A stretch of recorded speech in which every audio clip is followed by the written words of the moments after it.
All right, it's 10:30. I'm going till 11, so I'm doing 30 more minutes of Q's and A's. Get your Q's because I got the A's.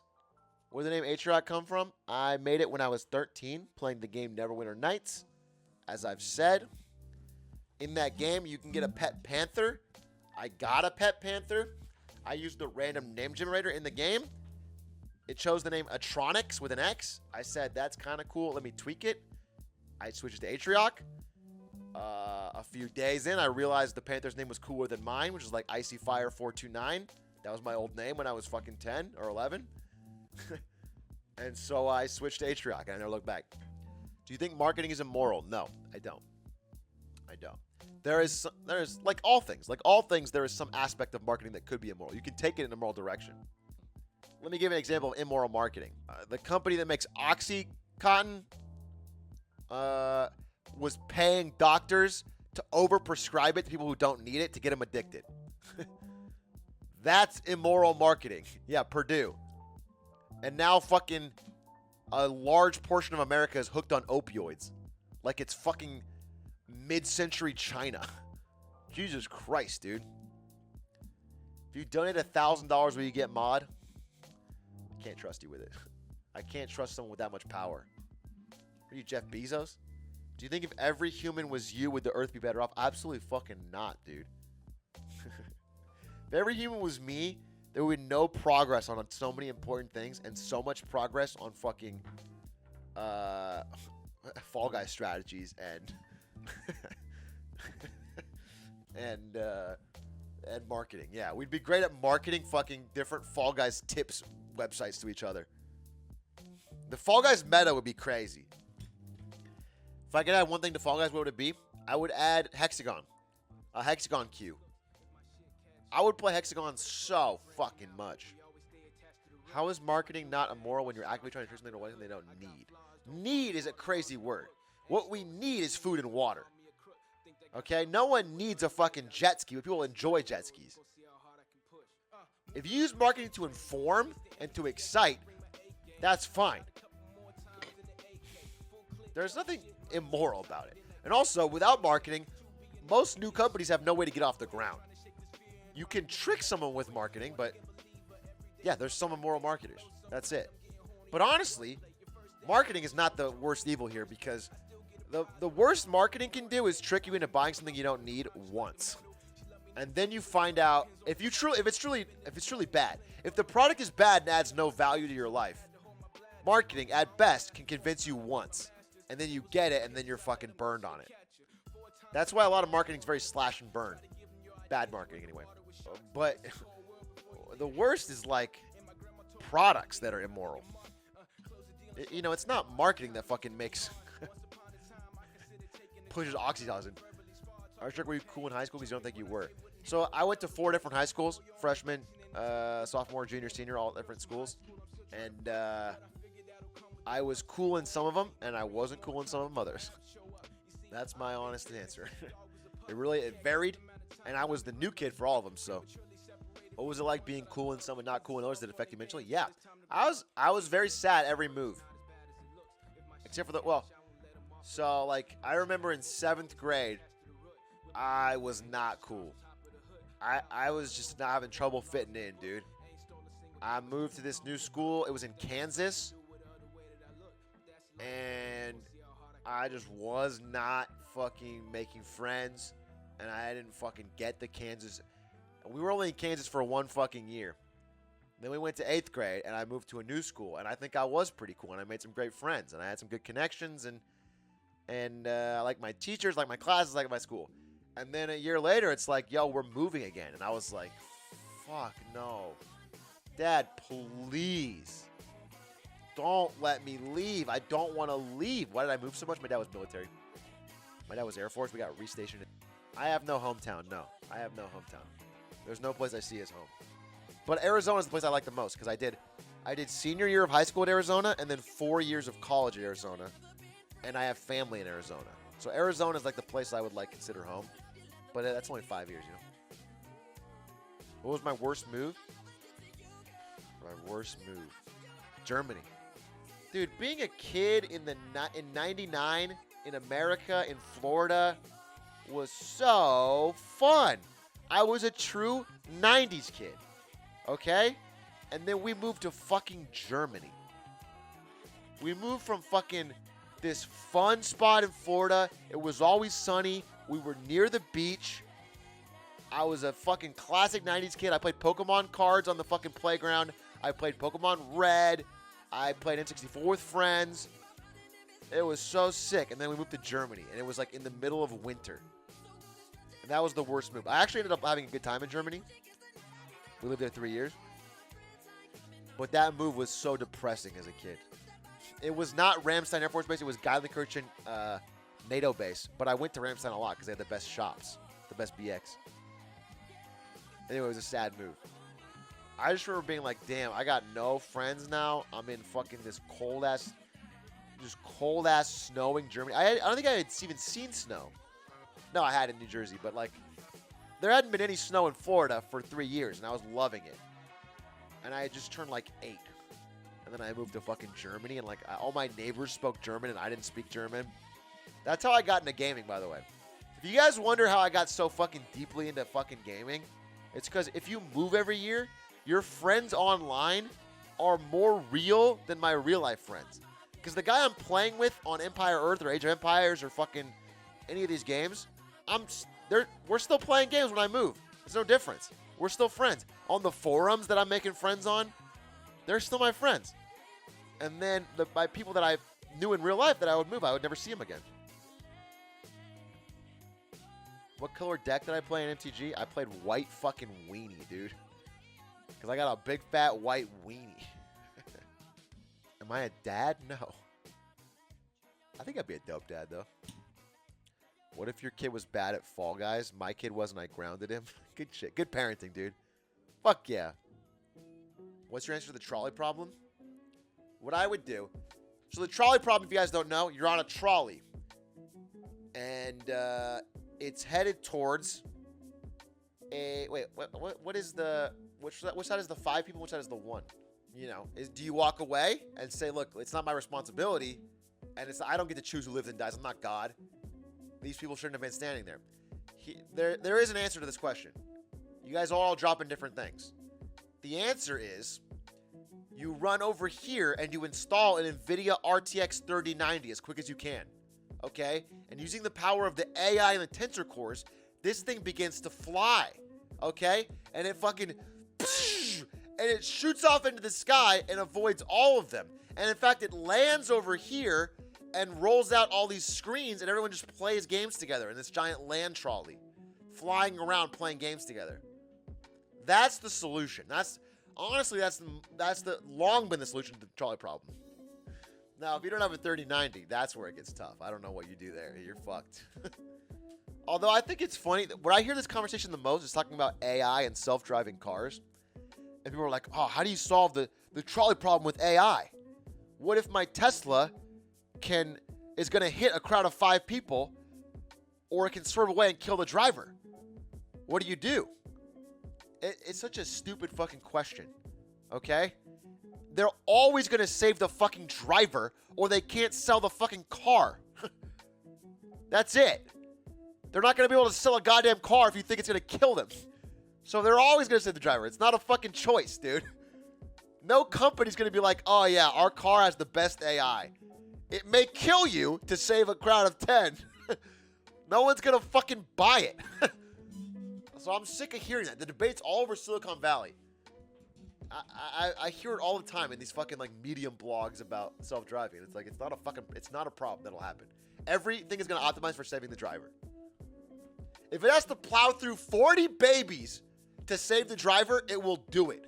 Hand of God. And that's the only way you can sell. What's the biggest fear you had in the past that you now know is trivial as an adult? I will say, and this is bad advice, so don't listen to me.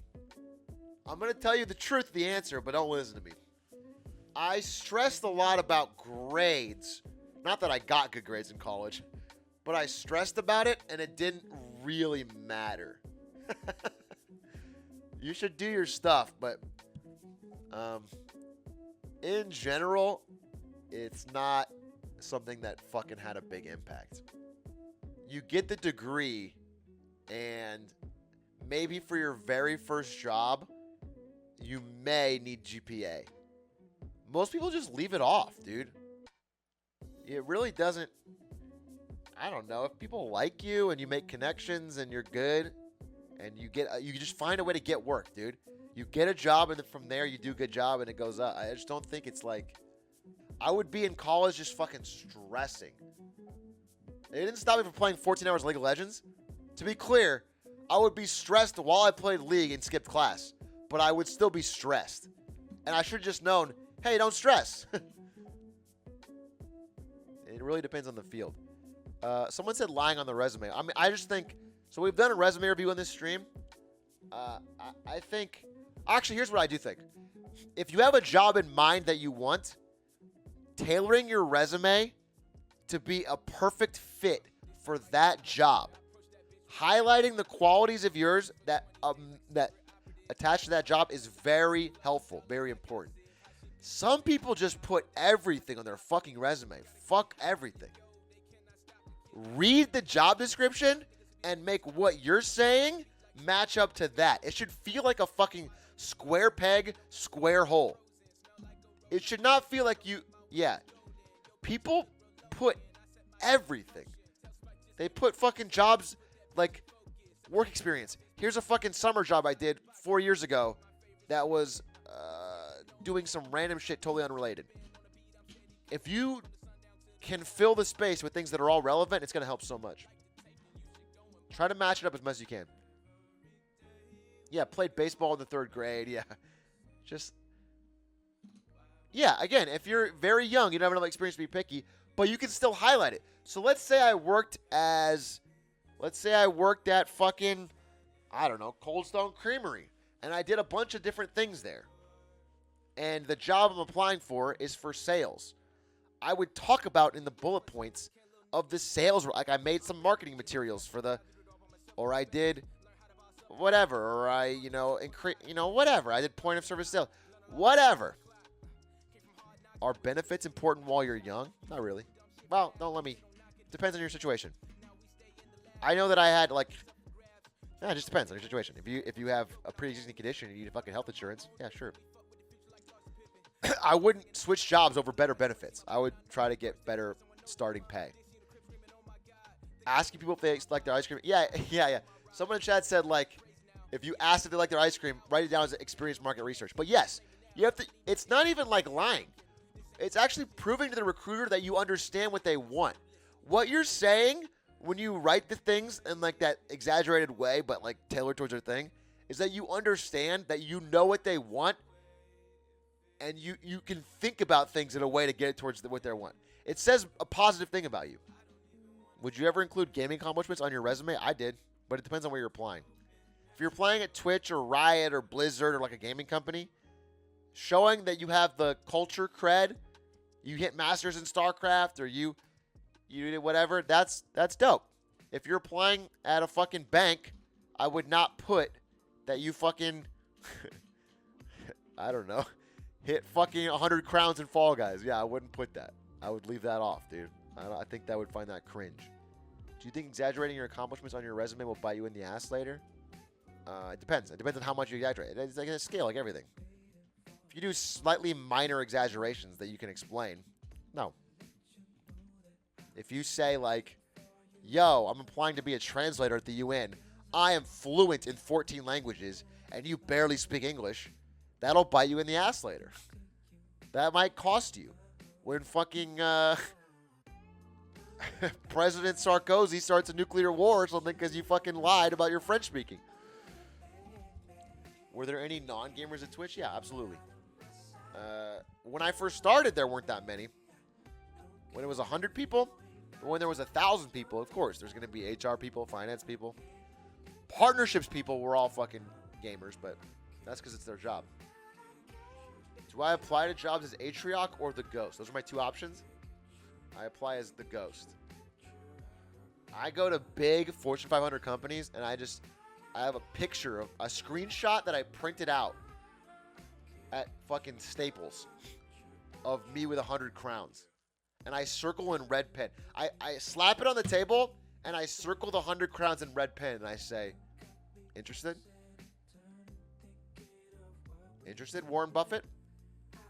Lead investor? Do you have any idea how to market when you started? The way you said market in quotes makes it seem like you don't think it's a real thing. Yes, I did. I studied marketing at ASU, and also... Now, again, I didn't learn a lot in the first 2 years. Only in junior and senior year did I learn anything, and only really in senior year when I did on-the-job training. One of my professors in senior year ASU owned an actual marketing agency, and I got to work for him part-time as one of my classes. And that, I actually learned something. I learned more in that class than everything else. I did some work. What do you think the best way is to market yourself as a content creator? To market yourself as a content creator, I think the best thing you can do... I make this joke too many times. The best thing you can do is have a friend who's a 100 viewer Andy who blows up to become a 27,000 sub titan of Twitch. Even if he's an asshole. Yeah, I don't know. The only thing I will say is don't try to grow just on Twitch. And this is just true. There's no way to grow on Twitch by just... I mean, you could have amazing content, which helps. Most people are reluctant to look at the core of the problem. 90% of the time, the problem is your content isn't good enough. There's a lot of content out there, boys. The fact that you guys are choosing to watch this means you're not jerking off. Some of you are. Some of you have a tab open watching Pornhub. But some of you are choosing not to jerk off. You're choosing not to watch Netflix. You're choosing not to fucking go watch the Avengers. You're choosing not to fucking go play Fortnite. Okay? There's so many fucking things that people could be doing, right?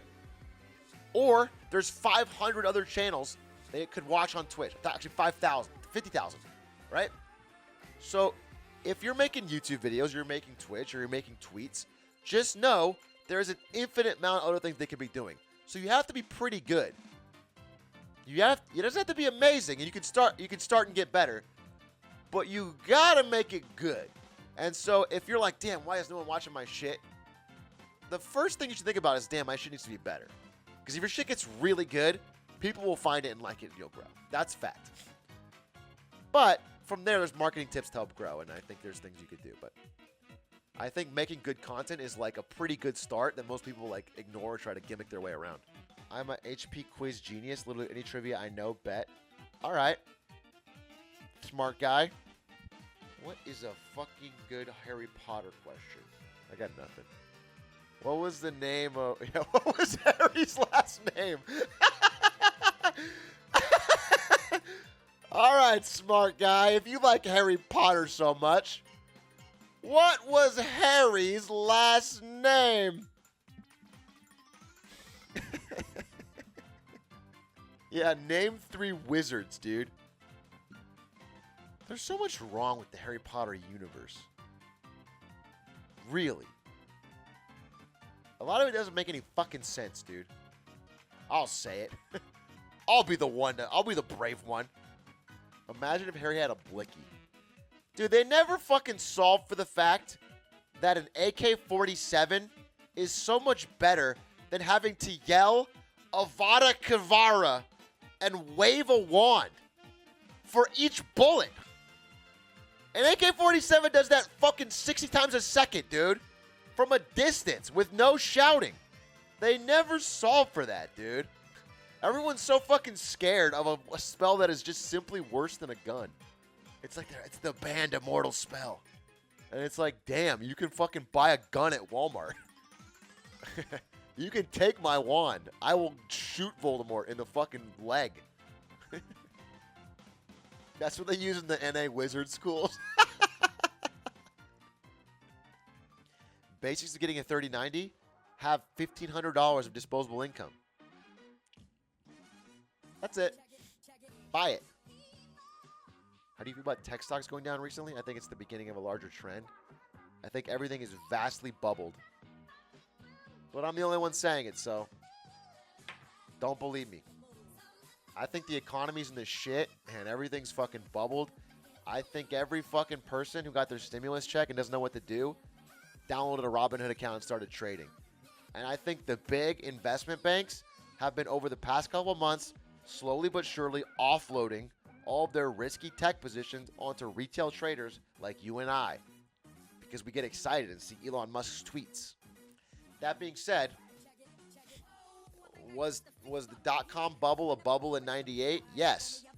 If you'd have sold in 98, you still wasted a full year of growth. If you sell in 99, you don't know when to time a bubble. Everything can still keep going up, but I don't think it'll go up for much longer. I fuck with pistachios in a major way, dude. I got my dad, as a gift, one of those pistachio bowls where it's like a bowl layered within a bowl where you can put the shells and then the actual pistachios in the top. And I thought that was fucking sick. He loved it. We both love pistachios. We fuck with pistachios in this family. Oh, yeah. All right, boys. I'm going to bed. I hope you enjoyed yet another Q&A. It's an honor and a pleasure to talk to you guys. If you like this kind of stream, if you like chilling and talking and learning some shit, I do Mondays, Marketing Mondays, where I talk about business and shit. All right, have a good one. Good night, boys. Check it out, check it out, check it, check it out, check it, check it out, check it, check it out, check it, check it out, check it, check it out, check it, check it out, check it.